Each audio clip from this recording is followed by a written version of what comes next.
folks. My name is Graham Walker, and here I am. Wow. I mean, I think we could end the stream right now. That looked absolutely magnificent. So this is a brand new 360 virtual tour of Cannon Hall. And you folks tonight, again, an absolute sneak peek first look.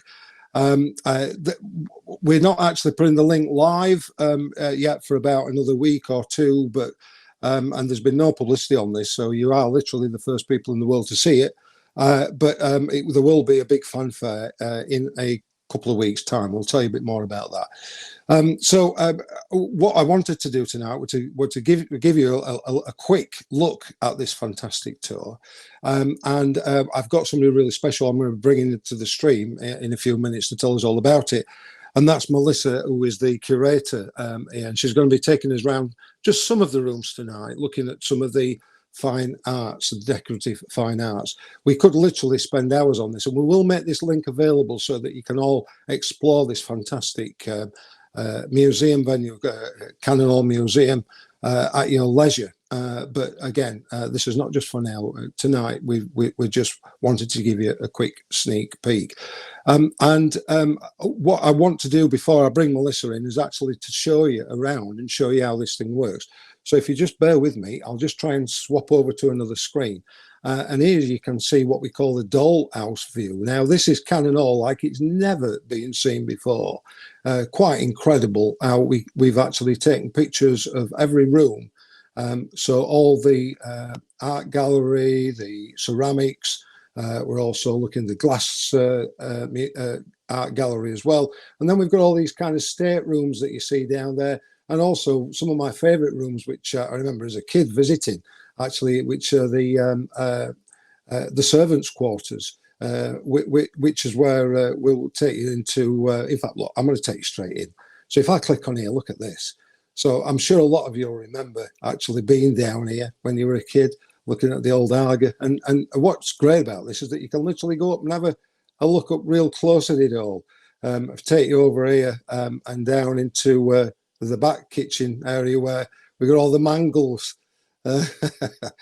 It's changed a little bit, hasn't it, since then? And then into this room that I think always fascinates everybody, which is the pantry, the larder. And we go inside here and you can actually look at all the foods that are actually freshly on there. I mean, the colours and everything in here is just absolute stunning. And you will be able to do this yourself. You'll be able to have a look around here. We say it's only in like a beta version at present because we've still got a lot of work to do with it. That includes a lot of hotspots. And what I mean by hotspots, you'll see in a little while into some of the rooms that we take you to show you. I'm going to show you in here. If I click on this, this gives you the overhead plan view, and that's on the basement. If we go into here, this is up onto the ground floor, and this is where all the staterooms and the ballroom. In fact, look, I'll just nip in here and show you what I mean about the hotspots. So a lot of you will have seen this. You'll have been here. This is the ballroom used for weddings and various other functions. So obviously people can see this now from a distance, even if they're looking at somewhere to book for a fantastic venue. But we're taking you up into places like the Minstrel Gallery. So if I click on this hotspot up here, you'll see that it'll actually bring up a 360 view that we can actually enlarge, and we can actually then have a look back down onto the ballroom. Now, that is a view that very few people have actually been able to look at because it's actually up here on this very old Minstrel Gallery aspect. But we've been everywhere. We're giving literally access all areas on this fantastic tour. And you're going to get to see every aspect of it. Like I say, we will be giving you this link so that you can actually have a look and explore it yourselves. But just to give you another idea of what this is like, so if we come down here, this is, if we went back down there, that would take you back down to the servants' quarters. But I'm going to take you into the south view entrance. So this is where the state rooms are. We've got the dining room, which is, let me just look at this. Just terrific. And do you know what? As you can see down on the floor there, you've always had the ropes to stop you from going over to look at it all. But look, we're taking you in to see it all up close. and personal. You can see all the detail there. Even step around this dining table. But everything that you see in here will have markers, hotspots, as we like to call them. So if you want to find out things about any of these paintings or any of the furniture, you will get all that level of detail. And again, we've already started loading one or two on here. If you want to get that iconic look of the front of Cannon Hall, which many of you will remember distinctly, again, we can open this up and here we go, we're outside.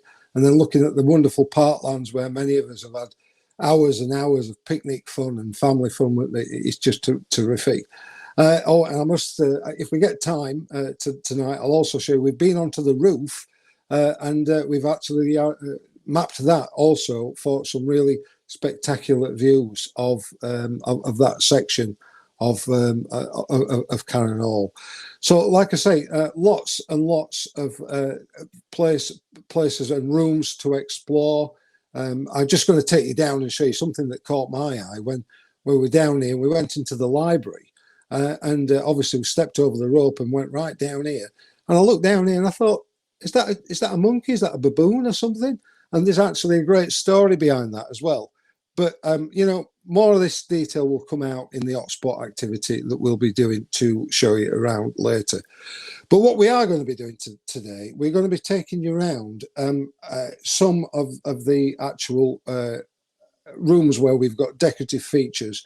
I'm just going to come into the top floor here. A lot of you will remember that we actually went round the De Morgan Foundation's art gallery, which is up these steps. If you want to go have a look at that, you can do. But our quick whistle-stop tour really is going to start down here today. And before I take you into this first room, the oak bedroom, I just want to bring you in Melissa to tell us a little bit about what we're about to see and tell us a little bit about what she does. So here we go. Hi, Melissa. How are you doing? Hello. Good evening, everybody. How's things? All right. Thank you. It's not often on a Wednesday night that you're taking people around Cannon Hall these days. Oh, especially not when you're wearing your slippers. It's a bit odd. Well, listen, it's lovely to have you here, and we're really looking forward to taking a little bit more of a trip around this fantastic. Well, it is an absolutely fantastic museum, and it's so big. We unfortunately we've just not got time to go around all of it, but we can actually do some of it today. So, Melissa, are you ready to give people a bit of a whistle stop tour? And can you tell us a little bit about what we're about to see? Yes, I will. I'll put it in context for you. One of the interesting things about Cannon Hall is obviously it was a family home for quite a long time. But after it was sold in the 1950s, they made the decision to turn it into a decorative arts museum. So a lot of what we're going to look at was bought after the family left. So it's not particularly anything that the family had or used, but it allows an opportunity to look at lots of different furniture, glass, ceramics, metalwork from lots and lots of different time periods. And it's quite an interesting way to sort of put all that together. So this is the oak bedroom that we're in first of all. And we have some wonderful arts and crafts and Art Nouveau furniture, which was out a little few years ago, but has been in store for a while. And it was a great opportunity to be able to get some of this out. So we've got a couple of pieces that we wanted to talk about specifically. If we start with that settee just in front of you, it allows us to introduce the name of Liberty, Arthur Liberty, who you may know from the store Liberties of London in Regent Street. The department store. In 1875, he opened his now famous department store, and he worked with a lot of designers. He had his own workshops producing furniture, metalwork, selling glass, selling ceramics, very much in this arts and crafts style, which was incredibly popular in the 19th century, late 19th century into the early 20th century. And this settee is a beautiful example. I don't know if you can see that sort of shape to it there, the way it curves in, incredibly elegant piece of furniture. And that is the sort of thing that was being designed and made in their workshops and would have been in all sorts of Victorian homes, everything from stately homes through to more middle class homes as well. So it's a wonderful piece, that one. And Melissa, when we're looking at this furniture, obviously, I just want to show people that we are. This is the kind of thing when I'm talking about hotspots, and not just words, and text, but there will be links in here. There will be photographs. There'll be video clips. There'll be all kinds of things to help to bring this story to life. I'm just going to edit across here as well to look at this fantastic piece of furniture. What can you tell us about this? Well, this is quite interesting. This is actually a smoker's cabinet. So you can imagine the Victorian gentleman, it largely was Victorian gentlemen who were smoking pipes, and the top cupboard, which opens up, was fitted out for pipes, tobacco, and it's got this beautiful copper work on it. I don't know how much detail you can see. There's also writing across the top, which refers to sublime tobacco. And this would have been, again, in a sort of an upper middle class home in the Victorian period. Shapland and Petra were an interesting company. They're based in Barnstaple in Devon, and a very good combination of a furniture sort of maker designer, that was Shapland, and Petra, who was very much the marketing man, if you like. He was the businessman, and they were a very, very successful company, and really fascinating pieces, and this beautiful combination of oak for the wood, and then it's actually beaten copper, so the copper is beaten from the reverse to create the pattern, which is absolutely lovely. Yeah, and I'm not too sure if people can actually see this that clearly on their devices while we're trying to stream this, but the level of detail that you can pick out on this and on this tour is just unbelievable.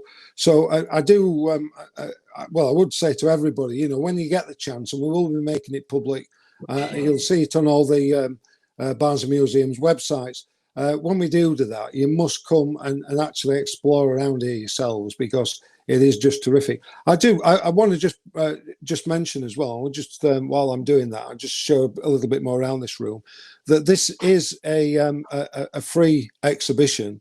But if you're enjoying what we're doing tonight and bringing you something rather special, which is a virtual tour around a museum that's actually otherwise closed, and as like you can imagine, the funding, everything depends on funding, and it is a very difficult time. But you can actually make a donation, and there's actually a new way to donate as well, and that's if you text Barnsley and your donation amount. So that could be 10, 500, 1,000, whatever you want to give. You can put the pound sign on or not, and send that to 70085. All your donations, particularly tonight and whenever, would be very much well received. And I'm sure you'd echo that, Melissa, as well. It's hard times, isn't it? It certainly is. Obviously, a lot of people are going through a lot of different things, but we will all want to have our museums there to be able to visit as and when we can. What I want to do is see if we can just go back. There was another hotspot here. Can you tell us about this? Yes, this, I have to say, is one of my favourite pieces in the collection. It's so elaborate and really something that you wouldn't really find in a modern home particularly. It's called a visiting card tray. So in the late 19th, early 20th century, when you were visiting people, you would leave a card with your name and details on to show that you had visited. So an item like this would be placed in the entrance hall, and you would actually just put your card on it. The company is referred to as WMF. They're actually a German company, and they have a name that for me is impossible to pronounce. But they were very active in the late 19th and early 20th century, producing these beautiful wares in pewter, very much in this Art Nouveau, with this very sort of curvy linear style, often using these beautiful naked ladies to produce these gorgeous pieces, and say not something you would find in a home nowadays. Fantastic, absolutely brilliant. I knew I was going to learn something tonight, and I think that's what I want for Christmas now. I want a card holder so that when people visit my house, they can leave their card. How about that? I think they ought to make iPhone holders now, or Yeah, they did something holders, like so you that. can leave that at the door. And something rather special down here as well. What's this? It's owl jug. Yes, this is a lovely piece. It is again, it's made from pewter. It's a lovely little jug, and you can just about make out his little face there, in the shape of an owl. He's got two little green stones set in as his eyes. We've really found that working with people, animals really appeal to people, and that was the same when this was produced in the sort of 1880s, 1890s, and this piece was made in Liberty's Metalwork Studios, a range of pewterwares, and they called them Tudrick. The whole range was called Tudrick, and they used a lot of Celtic inspiration and Art Nouveau as well. So there's a few little items there. There's actually quite a lot in the collection, and we're always looking for opportunities to get those out and show people. Melissa, I'm just looking at the rest of this room. I mean, it's absolutely packed with that artwork, with furnishings. Everything, I guess, tells a story, and I suppose the idea is to light everything up in here so that if you want to find out about the chairs or the table or whatever, with the hotspots, you'll be able to find out a lot more detail. Yeah. Yes, well, let's see how things go. There's a lot of information, so it'd be great to get as much as we can together. Excellent. We weren't going to do this for another couple of weeks, to be honest with you. We were going to actually light it up a little bit more, but we wanted to give people, because we're so excited about it. It looks terrific. I'm just taking people now into the other part that I want to show in terms of decorative arts, and this is the glass collection. Obviously, Barnsley had a thriving glass and coal mine industry, and I think a lot of people don't realise, but the glassworks is very well paid tribute to and honoured in Cannon Hall with this absolutely spectacular exhibition. That's a permanent exhibition, isn't it? Can you tell us a little bit about it, and then we'll have a look at some of the objects, Melissa? Yes, this is just part of the permanent collection, so it's there all the time. Most of it's open when the house is open, so you'll be able to have a good look at the glassware. Obviously, there are a few Barnsley pieces in there, particularly a few items from Wood Brothers, but it really covers the whole range, right from really early Roman glass through to Venetian glass, right through to very, very contemporary Scandinavian design, and through to some very contemporary pieces. In fact, if you just want to move slightly forward, there's one of the most modern pieces there in front of you. The beauty of this is we can actually go through the glass. So there we go. So yeah, this is this piece, isn't it? Tell us something about it.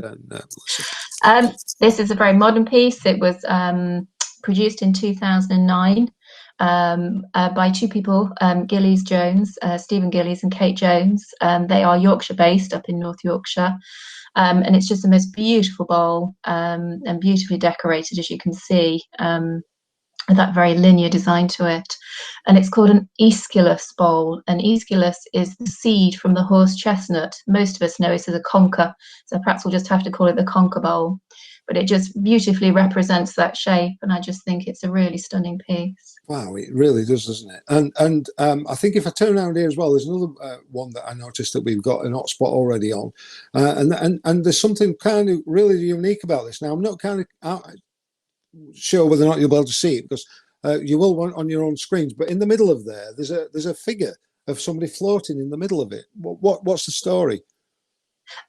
It's very much playing with the opaque nature of the sort of translucent nature of glass, and how that you can change it, decorate it, engrave it, and you can create almost this optical illusion. And so I don't know how well people can see that little figure floating in the middle, but it plays with your eyes and with your senses to produce something beautiful. This is a company called Orifors, who are a Swedish company. And they produce these beautiful Scandinavian sort of modernist pieces from most of the mid-20th century. A very interesting company.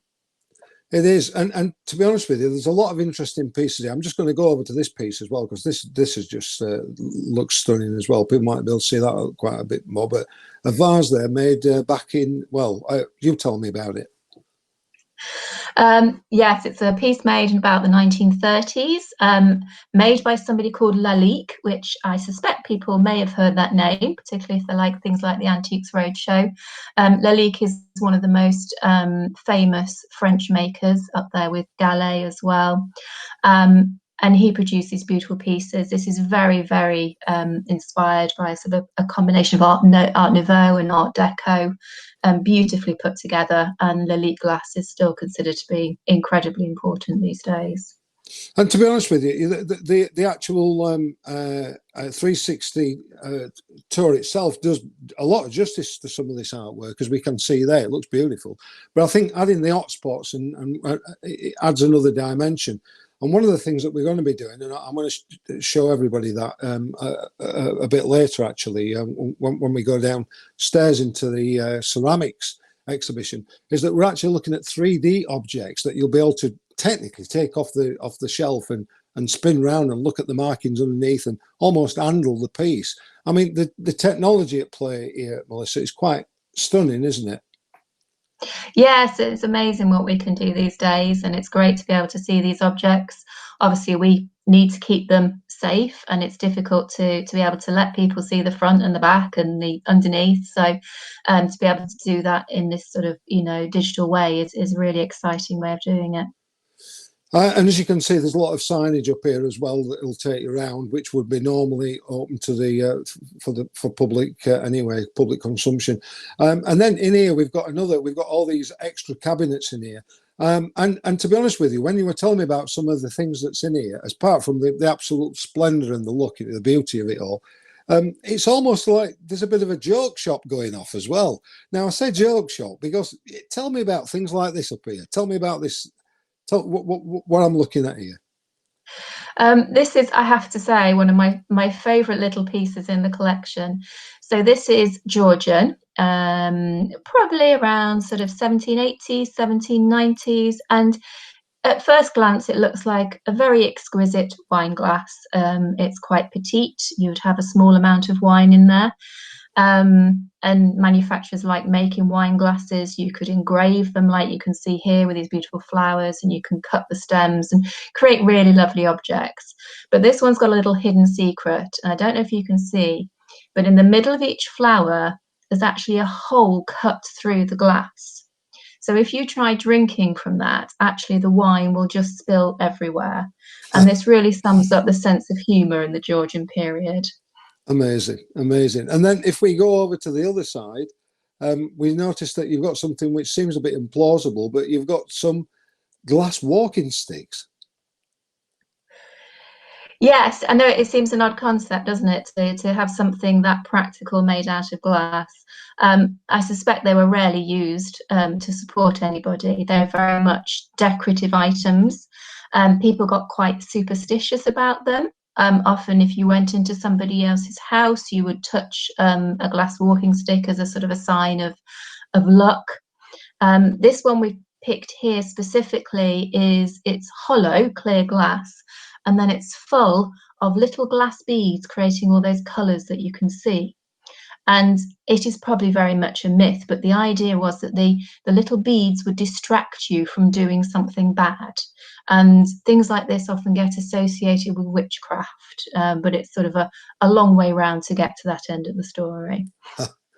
And then I'm just going to fleetingly just jump over here and show also this cabinet where we've got some fantastic artifacts. So what can you tell me about this one?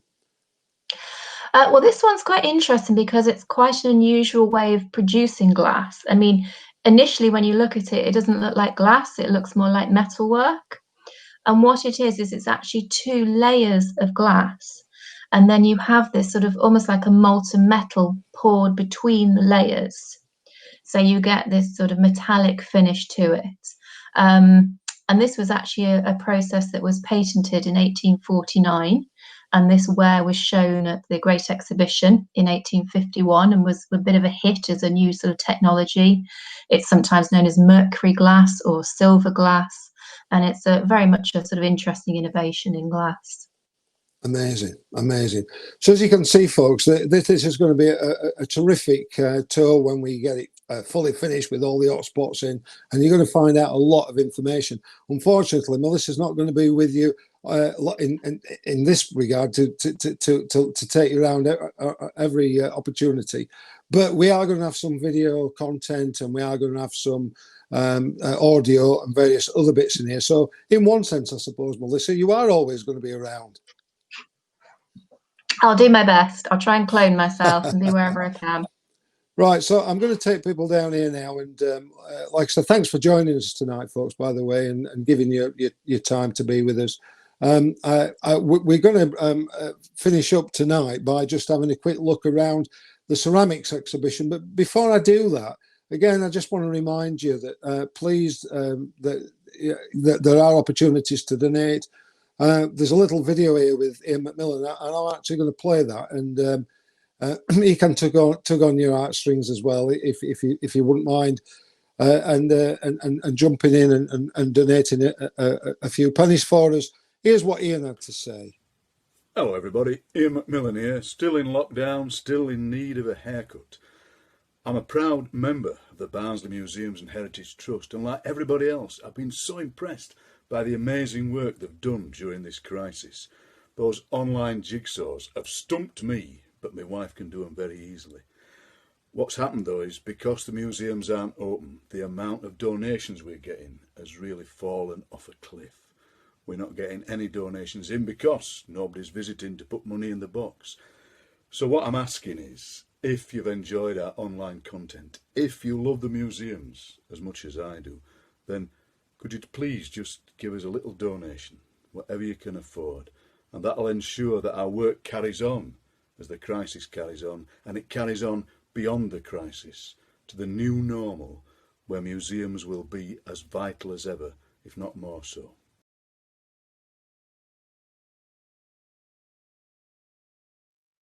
So there you go.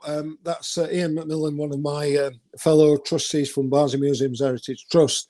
Yeah, putting it pretty much bluntly, but as it is, we do need to survive to keep heritage alive. And we're doing it in many different ways, not least of all by opening the doors virtually. Now, one of the things that I wanted to show you is how we've actually already mapped some of these places quite well.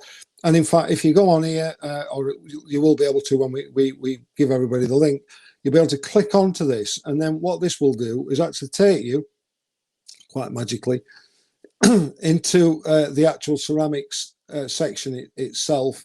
And again, you're back into kind of the 360 area. But we've already put quite a few hotspots in here. So there's bits of video content that you'll be able to watch and browse. There's also going to be, there's already audio that you can jump in and have a look at. And in fact, I think, Melissa, that people can actually already go into this section. This section's already actually live.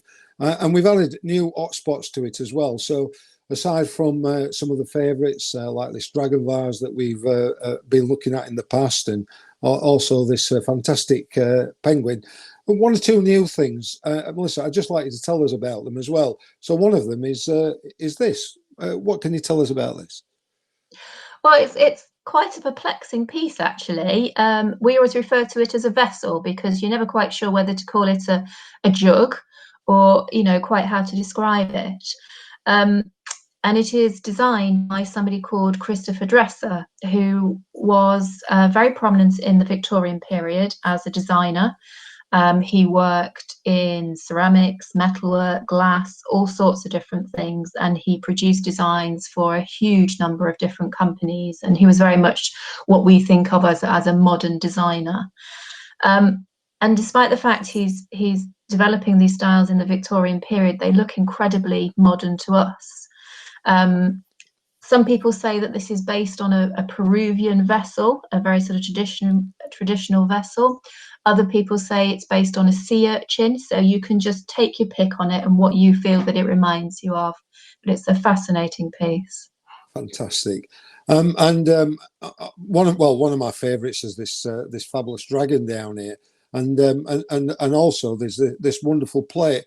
Now, some of these things obviously look better in the hotspot, so we've actually, as you can see, we've generated quite a few already on here.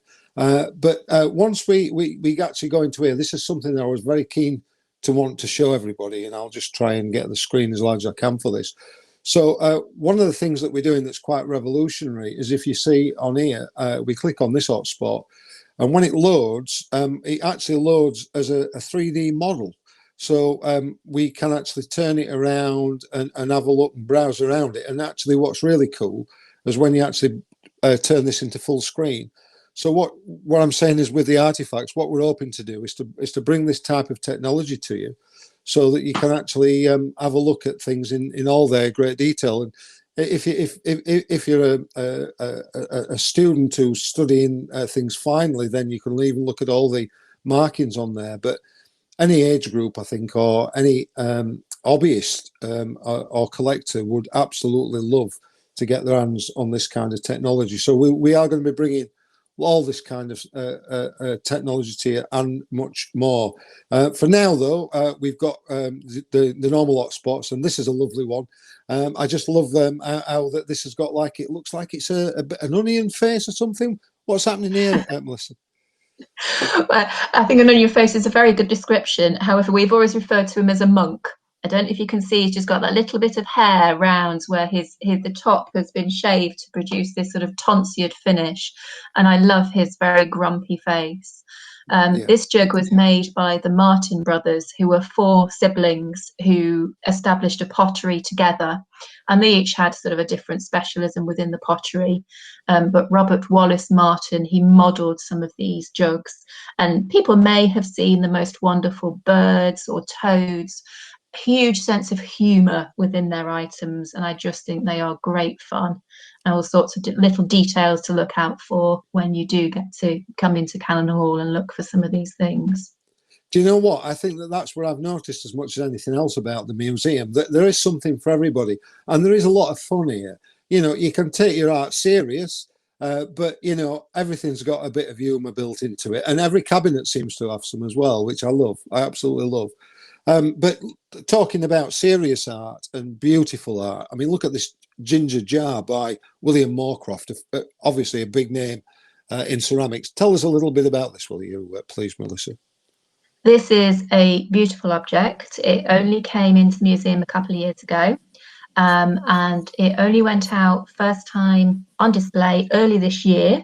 So if you've seen it already, you must have managed to get in on the few days when we're actually open.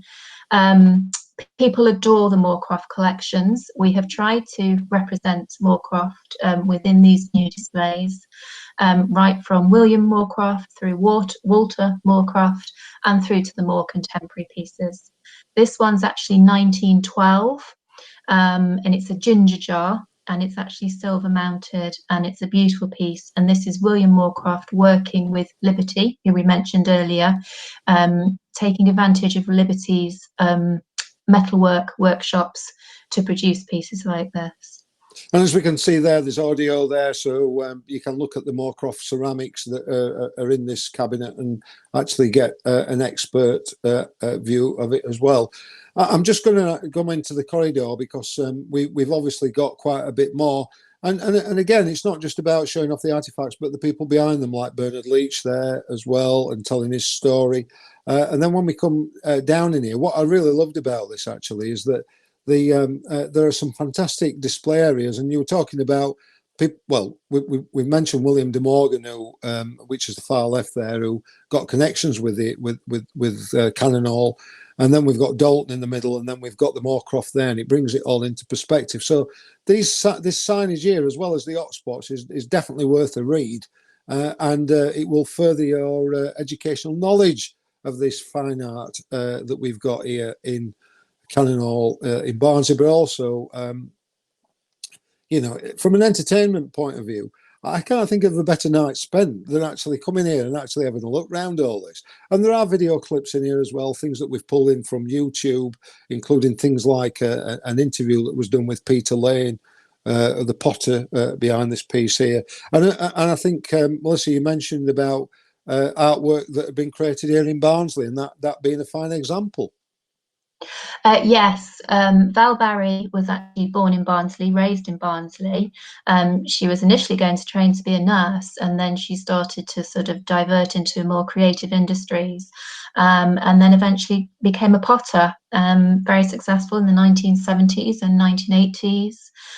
She travelled over to China and she started producing these beautiful minimalist pieces. And it's lovely to have that Barnsley context within the displays as well. And you know what? As much as it is just lovely to be able to do this, and again, I'm just going to, rather than just do this any other way, I'll try and take us back through the tour so you can see just what it's like to actually walk through. I'm just controlling this with the mouse pad or on my computer, and obviously you can look round and see everything or get up close with it. I hope you've enjoyed this bit of a sneak peek that we've given you. There are lots and lots of other things to do and see here, by the way. I'm just going to try and take you back into the main building, because I think there's one thing that I really like to show you, and that is up onto the roof, because we actually went where public's not normally allowed. And took you onto the roof of Cannon Hall, and I must admit it was quite spectacular. But I'll just before I do that, I don't know if any of you got any questions. Actually, one thing we've not checked. So I have just got a little bit of video here that I'm going to play, and while that's playing, we're just going to have a quick look at some of your questions. But Melissa, can you just, while this is playing, just tell people what we're looking at. So it's really talking about the virtual tour. Yes, it just gives you an idea of some of the spaces. So the closest to you there, you've got the south front, and then we're moving into the ballroom, which was an extension in the 1890s. The family used that for some of their family events. And this is coming back down towards the south front. This is what we refer to as the serving room. And then through into the dining room, where you can see some of the quite stunning furniture that's there now, that beautiful table. And then through into the terrace room, which is where you would be able to exit onto the south front. And that's through into the drawing room. And then finally through into the library at the end, which the family would have used as their space for writing, sitting, reading. It is great, isn't it? And I love how it'll actually take you literally on a walk-through tour, which just looks incredible. I am just looking at some of the comments. A lot of people are saying it looks great and it looks fantastic, but we've also had a few people saying that they've had a few connectivity problems. Only thing I can think that's about, to be honest with you, is in terms of freezing and cutting out, is that there's a lot of people jumping on and watching things and using the internet at this time of night. But I'm sure even if you've got a not brilliant connection, you'll be able to watch this back on demand, and it should be fabulous. The house does look spectacular. It is fantastic. And I'm sure that people, Lorraine Neal was saying, very clever use of technology. I'm just going to just jump back on here. I'm sorry if people have had a few hiccups technologically. Everything seems to work really well from this end. Like I say, if you struggled with it, then it will be available to watch back on demand. And it's been an absolute pleasure, Melissa, to have you with us, taking us round on this first look at Cannon Hall. There it is from the outside. But just to remind people again, we've mapped it. We've mapped every area, including the ballroom. You've been able to actually look from the Minstrel Galleries into the kitchens, into one of my favourite areas, which is into the larder. And then we can actually go around as well. We've been around the museums, art gallery, the Morgan Gallery.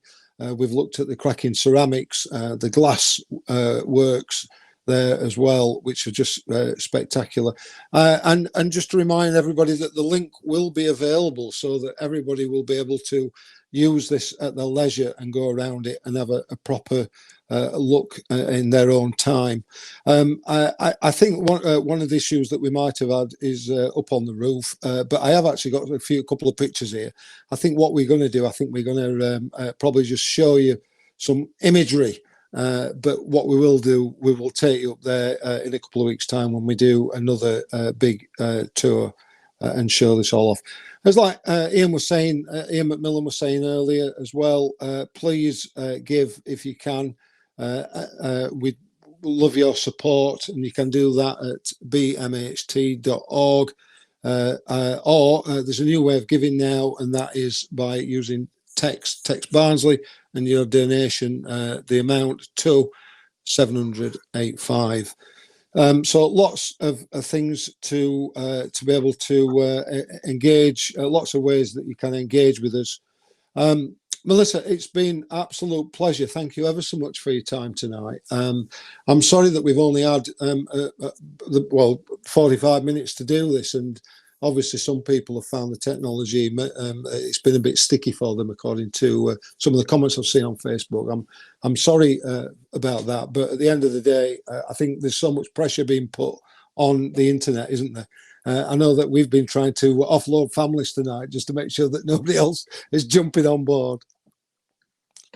Well, it's been a pleasure. I hope people have enjoyed it, and if they have, even if they've only managed little bits of it, hopefully it'll whet their appetite for doing a bit more soon. Absolutely. And as I've said, as soon as this finishes, it'll be available on demand. So if you have struggled with it through your internet service at home, give it another try, and I'm sure you'll enjoy it. I'm in for a treat.